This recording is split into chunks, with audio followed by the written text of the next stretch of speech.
Hello students, welcome to acing chemistry classes. इस video में हम लोग पीरियोडिक टेबल चैप्टर को डिस्कस कर रहे हैं। पीरियोडिक टेबल चैप्टर में हम लोग अभी देखेंगे कि पीरियोडिक टेबल होता क्या है। पीरियोडिक टेबल एक कॉलोनी ऑफ एलिमेंट्स है ना। तो ये कॉलोनी ओवरनाइट नहीं बना है, रातों रात ये कॉलोनी नहीं बना। इस पीरियोडिक टेबल के कॉलोनी को जो हम लोग अभी देखते हैं, हम लोग का जो मेन फॉर्म ऑफ हम लोग का जो मॉडर्न पीरियोडिक टेबल या long form of periodic table है, तो long form of periodic table में हम लोग जैसे देखते हैं कि हम लोगों के पास एस ब्लॉक है, पी ब्लॉक है, डी ब्लॉक है और एफ ब्लॉक है।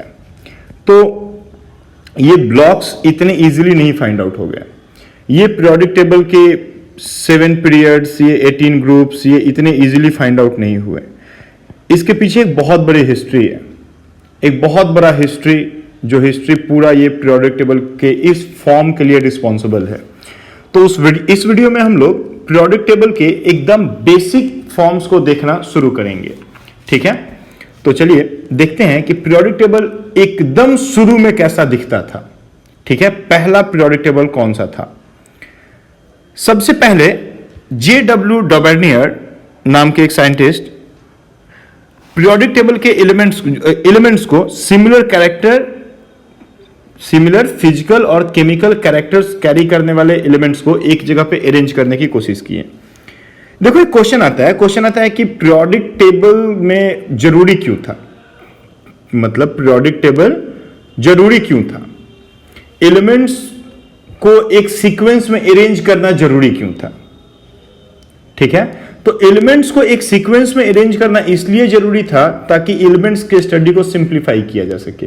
सिमिलर कैरेक्टर कैरी करने वाले एलिमेंट्स को अगर हम एक जगह पर रख देते हैं तो हम उसमें से एक या दो एलिमेंट को अगर पढ़ते हैं तो बाकी सबकी कैरेक्टर अपने आप हमको पता चल जाती है ना। तो ये बहुत जरूरी था कि एलिमेंट्स को एक जगह पे रखा जाए जो सेम कैरेक्टर को कैरी करते हैं, और इस चीज के लिए बहुत लोगों ने मेहनत किया, जिसमें J.W. डॉबर्नियर ने पहला अटेम्प्ट लिया और उन्होंने similar chemical and physical properties रखने वाले एलिमेंट्स को एक जगह पे ग्रुप करना शुरू किया। उन्होंने 3 एलिमेंट्स का ग्रुप शुरू किया, ठीक है। तो J.W. Dobereiner's pointed out that within a group of 3 elements, ठीक है, 3 एलिमेंट्स, इसीलिए इसको ट्रैड रूल कहते हैं, डॉबर्नियर्स का ट्रैड रूल मतलब 3 एलिमेंट्स का ग्रुप, है ना। तो 3 elements having similar chemical and physical properties, the atomic weight of the middle element, अब 3 एलिमेंट्स जैसे कि यहां पे देख सकते हो आप, लिथियम है, सोडियम है और पोटेशियम है।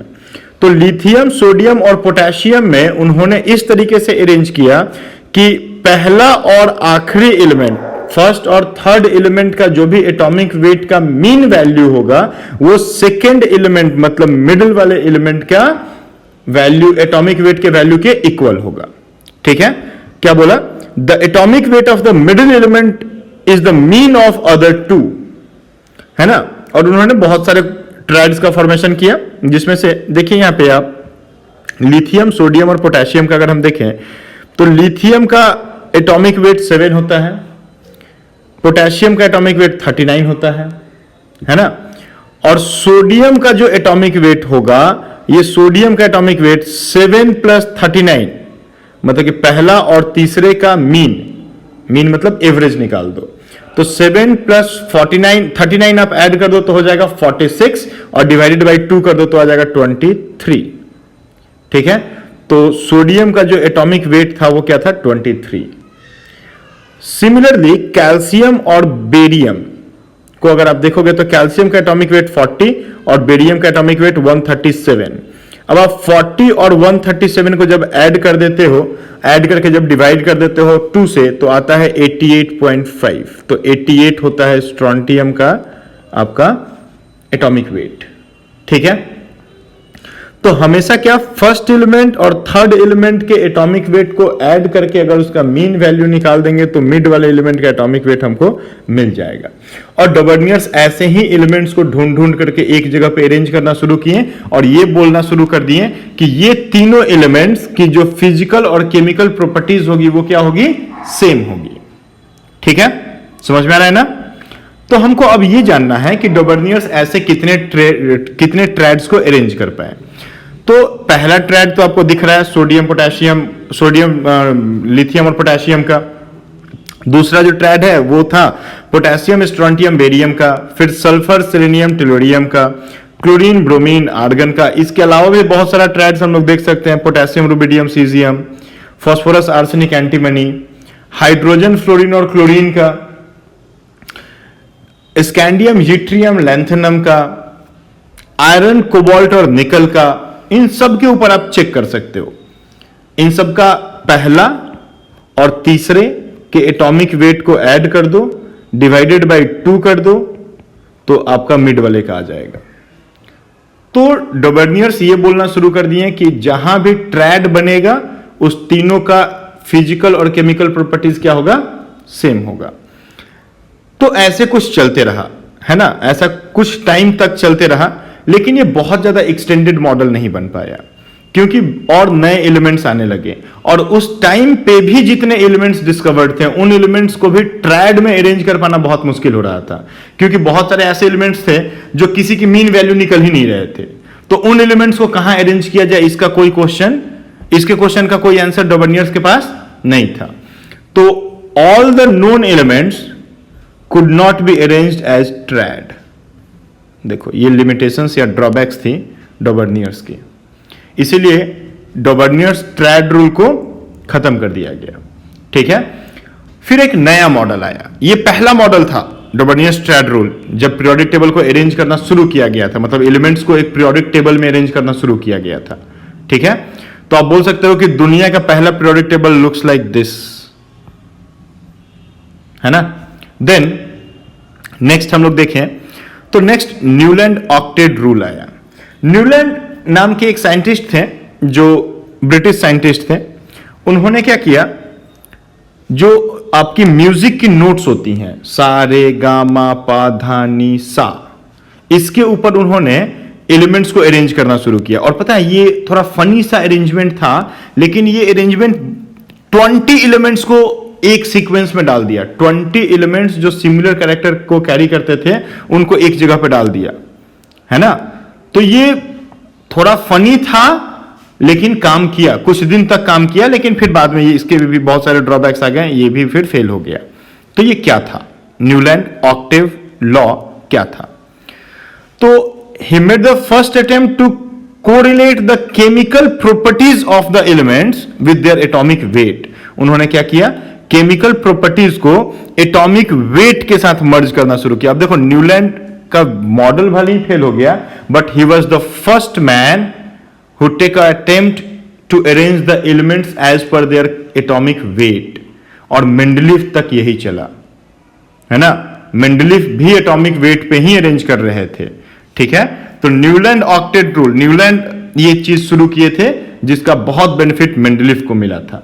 ठीक है, तो according to Newlands, if the elements are arranged in order of their increasing atomic weight, right, every 8th element had similar property with the first one.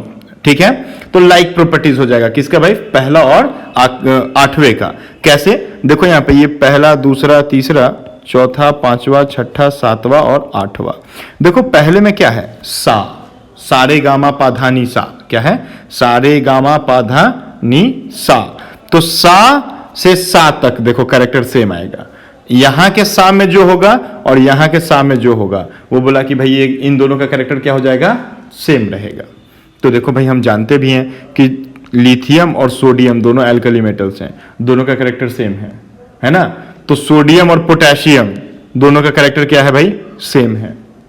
ठीक है, तो ये मतलब पहला और 8वां बोला कि फर्स्ट और 8th एलिमेंट जो होगा ये सिमिलर प्रॉपर्टीज को कैरी करेगा। क्लियर है मेरी बात, है ना।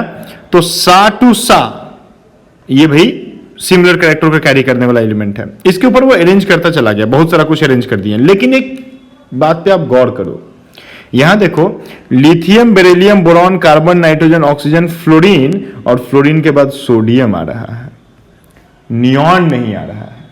नियॉन क्यों नहीं आ रहा है, क्योंकि उस टाइम तक नोबल गैसेस डिस्कवर्ड ही नहीं हुए थे। अब जैसे ही नोबल गैसेस डिस्कवर्ड हुए तो ये 8th पोजीशन या 8वां पोजीशन कौन लेगा? नोबल गैस लेगा। नोबल गैस लेगा क्योंकि फ्लोरीन के बाद नियॉन आता है, तो नोबल गैस लेगा। क्लोरीन के बाद यहां आर्गन आता है ना? तो अब ये सा वाला जो पोजीशन था, ये पोजीशन कौन ले लेता? नोबल गैसेस लेना शुरू कर देता। तो ये रूल फिर कैसे ये बता पाता कि पहला और 8वें का जो केमिकल प्रॉपर्टीज है वो सेम होगा? ये तो हो ही नहीं पाएगा, है ना? क्योंकि अब लिथियम पहला होगा तो 8वां कौन हो जाएगा? 8वां नियॉन हो जाएगा।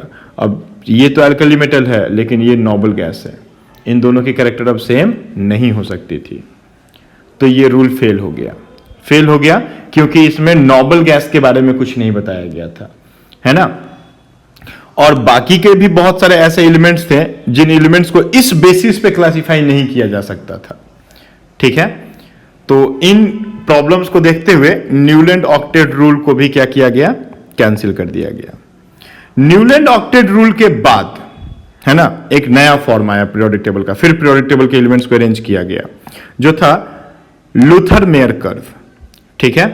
तो चलिए लूथर मेयर कर्व के ऊपर हम लोग बात करते हैं अगले वीडियो में।